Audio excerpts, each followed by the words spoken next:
now that you got all your gears in, you're built up to your 3/4 clutch pack.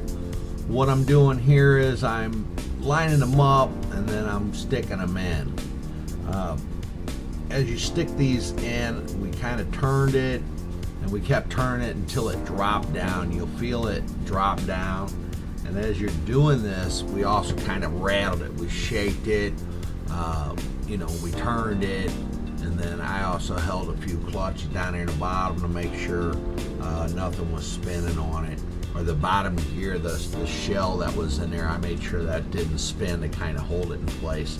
That's all I'm doing with the screwdriver there. But my helper there, he's shaking it and he's spinning it, and it's dropping down one tooth at a time. You'll feel it click in and all that good stuff.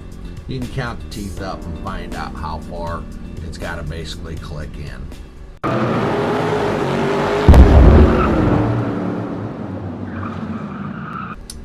After that, we went into the reverse drum. I'm just lubricating it up with some Vaseline. You want to make sure you do both the bushings. Here I'm basically just taking some transmission fluid, which is Dexiron 3, and I'm basically just coating that whole band, making sure, and I even make sure it's wet down in the grooves of it as well. I kind of set that aside. We start taking off the tape that we taped up the seals. Now there's 3 ways you can do this. You can buy the tube that slides down over the top. We couldn't find ours, so we basically just taped them up. I've also used the outer side of hose clamps. So once I got that done, we took the tape off that collapsed the seals, went ahead and lubricated up the seals with Vaseline. I got lubricating back up the reverse drum, and then I went ahead and started sticking that in. Now you can put this reverse drum on top of the 3/4 drum and then stick it all in. It might be easier to do it that way. I didn't do it that way. I just set it down in there, and then I started shaking it and rattling it and then turning it as well. I didn't have no problems. It might take a little bit longer to do that way if you did it outside of the transmission case, but that's your call. The way I did it was I just stuck it down in there and started rattling it and shaking it and turning it. As you can see, I eventually got it down in there. I give you dimensions on how to check that to make sure that you're all the way down in it when you have your front pump put in and everything. If you ain't got it down far enough, you're not going to get your front pump all the way down anyway. So that's one way to basically check that. Or you're going to know you can't get it in anyway. So the other way is, like I said, when you check the end play, or in my other video, when you check the end play, you can basically find out what those specs are. Here I just started taking the front pump. I took some Vaseline, take that plastic washer there, and I just stick a nice little chunk of Vaseline right in there on the tangs, so that way you can stick it in the hole, it holds it when you're putting it in. You got to replace those 3 little seals or 2 little blue seals that are on the end of that pump. Don't forget to do that. You want to collapse them down as well and make sure they're totally collapsed. Here I started sticking in the band, and as you can see, it's a little bit difficult to get it in, but you could get it in. Wasn't sure if I was going to have to take the 3/4 back out, but my helper assured me it would go in, so I turned around and said, show me 5. So he basically did. What we found out was it is a little tight, but if you pull over the center shaft on the 3/4, you can basically get it to go down in there. You just got to kind of see how I pulled it back there. It will go in, but you got to kind of have one person pull it back or push it back towards the opposite side, and then that'll start giving you that room to put that band in there. It will go down. You got to work it down in there, but we wasn't having fun with it at first, but we got it. We just made sure that it was all in there, and like I said, I was pulling over them. But you want to make sure you don't tear up those center seals or anything like that. But After you get that, you can turn the transmission around. Now there's a little hole where you stick a pin in one side of the power band and or that reverse band, and then you can sit there and put that pin in. As you can see, I'm sticking it in here, or he's handing it to me to stick in. I stuck that in there, and then I decided to go after the servo. Okay, as we start putting in next the servo, I just stuck the spring in it, and then I just kind of slipped it in by hand. You'll get it up to a point where you'll feel that first O-ring. Now, of course, I didn't show you how to rebuild that. I lost a little footage here, but either way, I pushed it in, and I got it past the first O-ring. Once I did that, I found out that I wanted to kind of lay it down. I tried to push it in some more, but I just couldn't get it in there by hand. So I laid it down, and I figured an easier way to do it would be kind of hold it straight and just tap it with an aluminum hammer. Once we got it all the way in, and we started to put the snap ring in, we always take a screwdriver and drive in one side.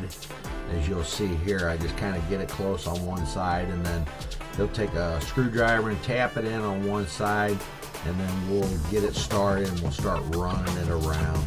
And that's one way. While I'm holding it down, he's basically tapping it in another spot. That's the easiest way we found to get it in. There is a tool that's supposed to fit over the ledge and pry it down while you're putting it in the center of the cap. But once we got it done, we just tapped on the center to make sure that it was in there. If it's spring loaded a little bit, you shouldn't be locked up. Now we put it back upright, and then we started looking down in there to make sure that the band was all the way in the grooves. The servo was basically, the needle of it was basically pushing on it in the right spot.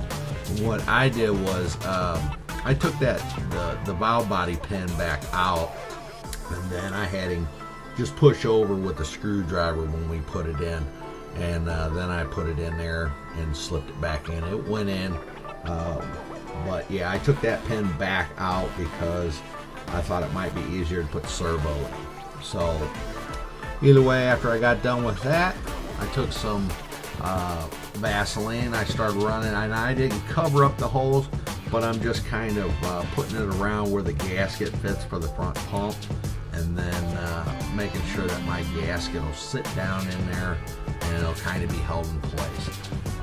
I've considered at times I might have even glued it before with some super glue, but you really don't want to do that, so I just use Vaseline now. But like I said, that's what I use to hold it in place. Once I got done with that, we just start cleaning up the bolts. I'm spraying them down with carb cleaner, and then we'll take off the washers. All right, next we start putting in the pump, the front pump, and as I started sticking that down in there, we just kind of lined it all up and started sliding it in there. And as we tried lining it up with the bolt, which usually works pretty good.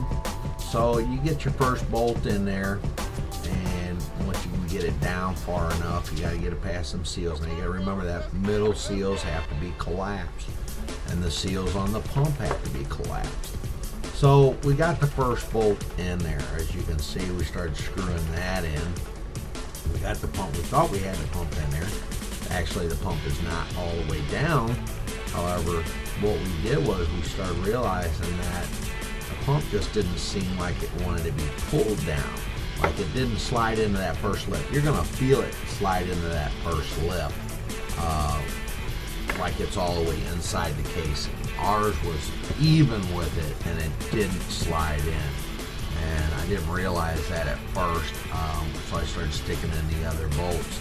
And then I started realizing it just doesn't look like it's all the way down. So I started cleaning up all the bolts and putting them in, changing over the washers. You got to put new washers on them. And once I got all that done, I just kind of was sitting them in there at this point and said, well, I think I'm going to have to pull that pump back out and see what's going on. It just didn't look, as you can see, I was looking underneath it. Didn't seem like it was down all the way. So started pulling the pump back out, trying to check out what's going on. So I marked out the positions of the bolt holes as well, just to make it easier if I have to keep pulling it in and out. But I even marked the pump itself to make sure we were lining it up straight, and that really wasn't the problem. So I started checking those little blue seals right there, and I started checking the center shaft seals, and I just kind of tapped on it with my fists there. You don't want to beat on it or anything. Like I said, it should fall in, but thought maybe it just needed a little bit of tapping. As you can see, I used the back of my hammer and I just kind of tapped on it a little bit. That didn't help out. So what do you do when you got that kind of problem? Well, you better pull it back out and you better start taking a look at it, because you're going to rip your seals and you're going to have a problem with it, and once you rip your seals, you're no good. So usually it's the center seals that you don't have collapsed in the middle of that shaft. But this is the first time I ever ran into it. It wasn't the center shaft seals. It was those blue seals right there that I'm looking at. Okay, so how did we fix it? Basically, as you can see here while my dad's looking at this, he took the seals off and we coated them with Vaseline. And then we squished them together with the Vaseline on there. Lubricated up pretty thick with it, actually. So we made sure the center shaft seals were centered. We made sure the blue seals were collapsed all together. And we made sure that they were nice and centered on the shaft. If you don't center them on the shaft, then you're not going to get it to slide right in. There is a taper on the pump somewhat, but you want to make sure your seals are all centered as well. Once I did that, this pump slid right in like butter. As you can see, it went right down past the outer seal lip. Once it did that, you just kind of had to rock the bolts in just a little bit. They all went right in. That's the deal on the front pump, fellas. Once we start doing that, went ahead and started putting in the bolts, and I'm going to start giving you some specifications. Now this will fit some years that are a little bit earlier, and it might even fit some years later. You still want to do your homework, make sure that they all check out as far as the torque specs.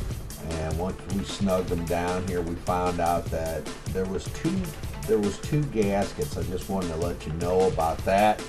That the second gasket that you have, you don't want to use, because there's an oil passage that clogs it up. So make sure you use the same gasket. It didn't basically let you hear what I'm saying, but I'm telling you, don't use that second gasket. It goes to a 180. So we torqued it down in a crisscross pattern down to spec, and then we put the front retainer clip on the seal. Didn't get a chance to show you that. I lost some footage on the front seal putting it in, but basically you put that front safety clip down. If you have to, bend the tangs to make sure that that clip doesn't just pop right off. That shouldn't pop right off. The center shaft, you want to check the end play, and I have a video out on that, how to check the end play in 2 or 3 different ways. And you want to spin that shaft in a clockwise position. And it should be free. It should not be locked up whatsoever.